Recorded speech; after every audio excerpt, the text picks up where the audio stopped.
Hey everyone, this is Derrick Broze of the Conscious Resistance Network, and I'm back real quick to share something with you guys. I don't want to make this video too long. I would hope that you guys would read. I know some of you like to read still. Some of you may have given up on it, but it's still something that's valuable because not everything can be told in video form so easy. I know it's easy to just pop on a video and go about your business, but sometimes you got to stop and read to get the details. But I'll save you some time with this article. First though, visit theconsciousresistance.com. Subscribe to our email newsletter right there. We just updated that. I know some of you guys were having trouble signing up. You shouldn't have any trouble anymore. Follow us on all of our alternative social media channels, so in case these videos get taken down, you can still find us and don't have to worry about relying on YouTube, Facebook, etc. So this article that I just put out yesterday on The Mind Unleashed, one of Epstein's earliest victims says Trump, Clinton's, Dershowitz, and the Rothschilds all involved. And doesn't that sound like, whoa, that's a pretty big headline, huh? Can it live up to it? Well, first things first, let's just say this. As soon as you include Trump's name anywhere near Epstein, it triggers a good portion of the audience. The people who think that they're wide awake and they know what's going on. It triggers the heck out of them because they can't stand seeing Trump implicated or connected to Epstein in any way. And they'll try to say things, oh, but Trump kicked Epstein out of Mar-a-Lago. Well, then I'm going to ask you guys, if you make that claim, if you were about to type in that comment, to go over here to theconsciousresistance.com to type in Mar-a-Lago, just like that, hit enter, and to watch our two reports there on the topic, because I've covered that already. I've covered those claims in two different videos, and in fact I would say I would debunk them, or at the very least provided doubt onto those claims. Essentially, there's not hard evidence that Trump ever kicked Epstein out of Mar-a-Lago, but there's plenty of evidence of their decades-long friendship and their connection. So but for some reason people get triggered. It's like they only like the truth whenever it goes against the Clintons, because the Clintons are only the bad guys. It's only the left wing. Anyways, I'm getting into my whole rant, not into the article. Let's focus on the article. One of Epstein's earliest victims says Trump, Clinton, Dershowitz, and Rothschilds all involved. She says Ghislaine Maxwell told her the Rothschilds were the greatest protector of her family. In a brand new interview, Maria Farmer shares new details about her time with deceased, allegedly, serial sex abuser Jeffrey Epstein, as well as who she believes is protecting Epstein's longtime confidant, Ghislaine Maxwell. Farmer has been reported to be the first victim of Jeffrey Epstein after she brought her story to the Newark police and FBI in 1996. Now, I should say, the first known victim. He might have been abusing people long before this, but she was the first one to come forward. And, of course, we know by now Epstein had homes in Florida, New York, New Mexico, Paris.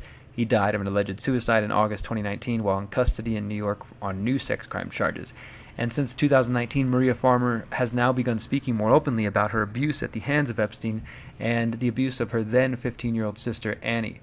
She stated that the abuse took place at the $47 million mansion owned by Epstein's financier and former friend, Les Wexner, CEO of the Limited Brands and Victoria's Secret. Farmer has alleged that she was abused by both Epstein and Maxwell. Now, here's the details. Maria Farmer is now providing new details of her time with Epstein and how the FBI and corporate media failed to tell her whole story. In a recent interview with journalist Whitney Webb, Farmer details how she often saw Donald Trump, Bill and Hillary Clinton, and Epstein attorney Alan Dershowitz associating with Epstein.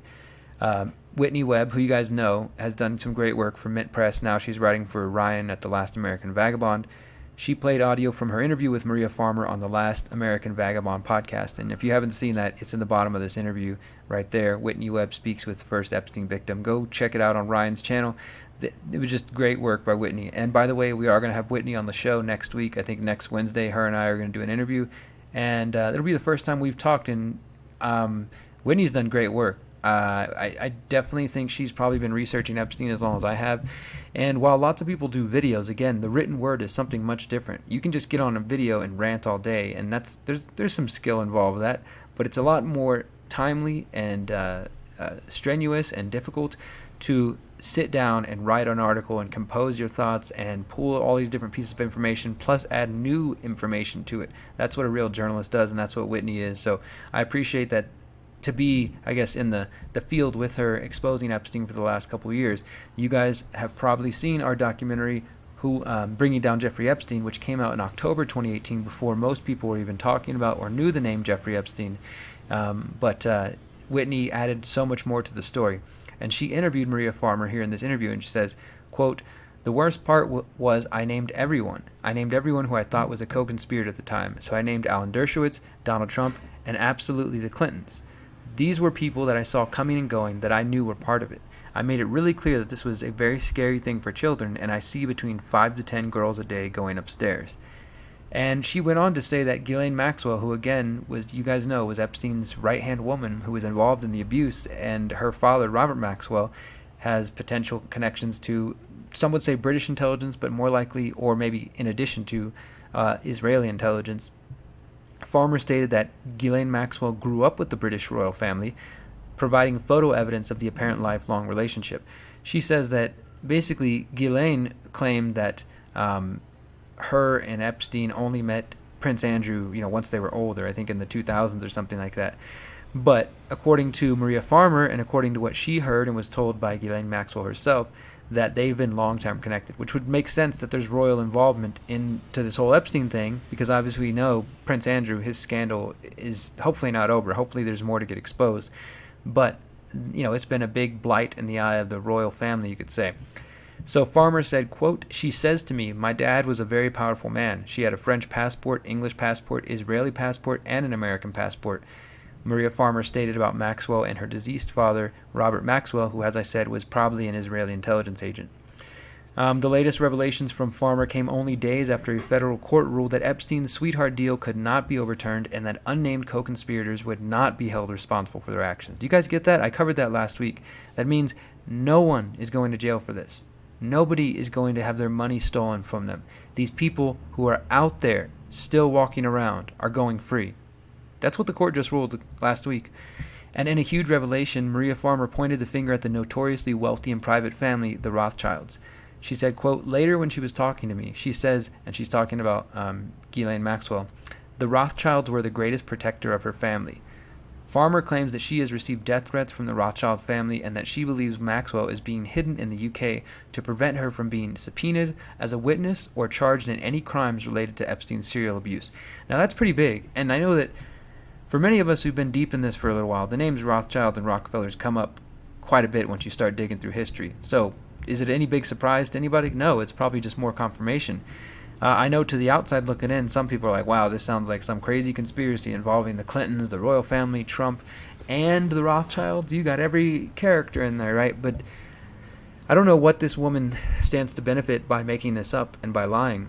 She's been trying to warn people about this since 1996, and nobody's listening. And now Epstein's dead, and now the people are going to get away with it. And so she's speaking more openly. They could kill her if they wanted. Maybe they will. Hopefully they won't. But she's speaking out, and that's powerful, and that's important. And I know, again, the people who want to deny this, like the Trump supporters, will just say, "Oh, well, she wasn't abused. She was willing, or whatever twisted, sick excuse you guys got to come up with." But pull your head out of your ass and realize that both parties are involved in this kind of stuff. Both political parties in the United States and also political parties outside of the United States, around the world. The royal family, elements of them for sure. I'm not going to sit here and just accuse the whole family without any evidence. Prince Andrew, he knows something for sure. And this all needs to be exposed. And of course we can go to Jimmy Savile and the UK and his connection with Prince Charles. I mean, it's big.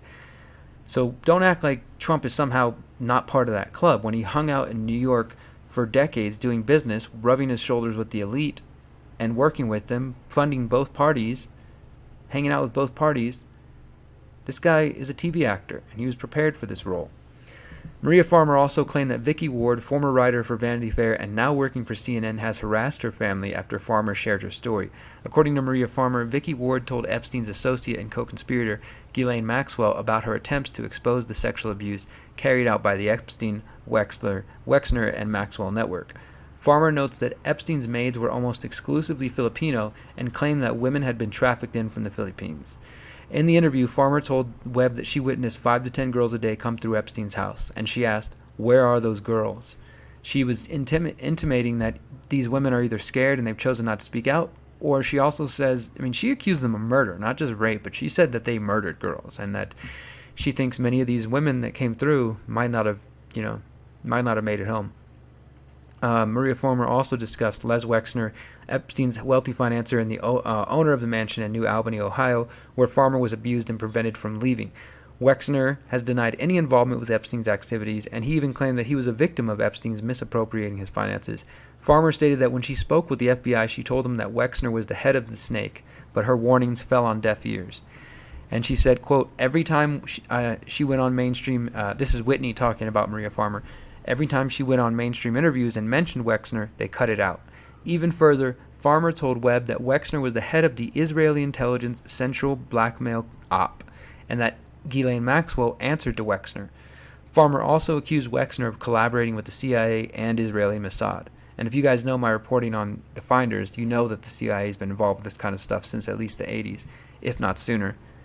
And the last part I'm going to save for you guys to read. It goes deeper into the history of Les Wexner, and he is definitely, if not the head of the snake in America, a big part of it. And his history goes back. I covered this, the Mega Group.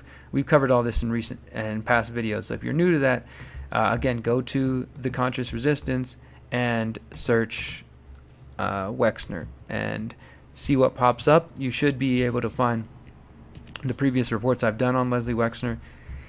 New evidence connecting Jeffrey Epstein to Les Wexner, Victoria's Secret. We did that one.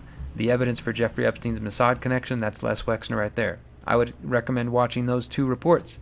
And for those who are having difficulty accepting what I'm telling you about Donald Trump and Epstein, well, let's see. Let's search Trump Epstein on the website and see what pops up. You're going to see at least a half dozen or more reports going into it, not just speculation. New video of Trump and Epstein in 1992 emerges. Did Trump ban Epstein from Mar-a-Lago? Re-examining the Epstein-Trump connection. Researcher Wayne Madsen talking about Trump's connection to Epstein needing to be exposed. I talked about, is there an effort to shape a false Epstein narrative? That's an important one. We looked at what happened in the year after my documentary Bringing Down Jeffrey Epstein happened.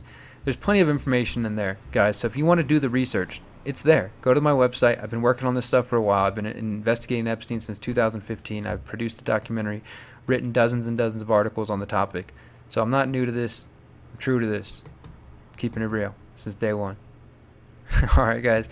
Thanks for your time today. Please share this report.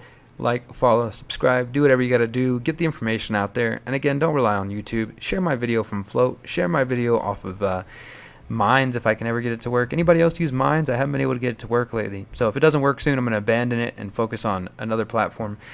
But for right now, I'm posting on Float, posting on BitChute, Library. Of course, YouTube and Facebook, while they exist until they kick us off, we'll continue to use it, I guess, even though I hate them. But share the work, guys. This is important stuff. These women deserve their stories to get out there. Maria Farmer deserves for the truth to be known, since the mainstream media won't reveal her stories. When they interview her, they take out pieces of the puzzle. They don't give the full story.